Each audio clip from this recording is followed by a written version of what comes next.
ya kwamba usiue.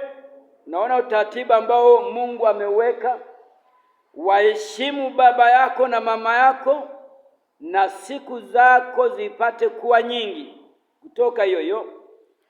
Na katika nchi upewayo na Bwana Mungu wako amesema usiue, usizini, usiibe, usishuhudie jirani yako uongo. Naona Mungu anavyoweka utaratibu kwa mwanadamu. Usiue, usizini. Kwa sababu gani? Mwanadamu huwa hatosheki. Anaweza kapita kwenye tatizo lile lakini asitambue hili tatizo hata kesho tena itanirudia, nikilirudia tena kulifanya. Kwamba nina jembe naenda kulima, kwa kuwa lilinikata jembe, nikisema sitarudia hata kushika jembe, tayari nitakuwa mtumwa wa kuomba.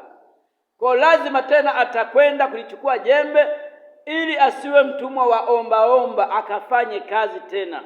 Jembe lile limekuwekea utaratibu kwamba nichukue vizuri, nitumie vizuri, kwa sababu aliyekuumba amekupa akili nzuri na ufahamu mzuri wa wewe kujitawala, halafu wa wewe kunimiliki mimi.